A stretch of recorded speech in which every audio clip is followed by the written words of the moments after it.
ဖေးခင်ပြေတငယ်ချင်း ဟဲစိုးရီရောက်လာပြီလား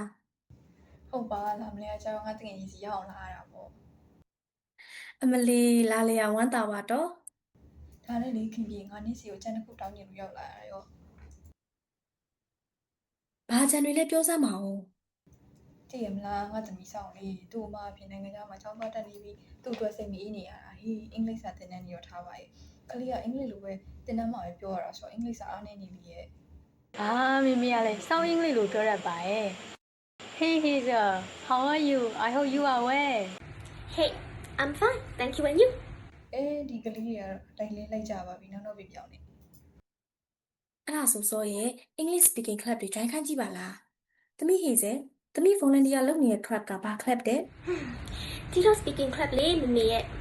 ဟုတ်လားသမီးဟေးစေဒါနဲ့လေသမီးစောင်းကတည့်ရတိုင်းပဲ introvert သမီးရဲ့တယောက်တည်းအခန်းထဲမှာပဲနေပြီးစကားမပြောရဘူးဆိုတော့သူ့အတွက်အဆင်ပြေပါမလားသမီးဟေးစေ introvert တွေအတွက်လည်း breakout room ထဲမှာဆွေးနွေးရတွင်အခက်အခဲမရှိအောင် breakout room တစ်ခုကို facilitator တစ်ယောက်ကိုထည့်ပေးထားပြီးတော့စကားပြောအဆင်ပြေအောင် require လည်းစူးစမ်းဖိထားကြပါရဲ့ရှင့်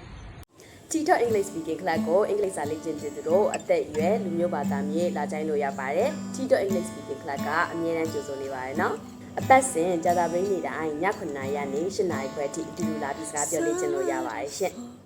အော်ဒါနဲ့မင်းနဲ့တော့အသက်စင်ကြတာပစိမ့်နေ့တိုင်းဆောင်နေမယ် TikTok English Speaking Club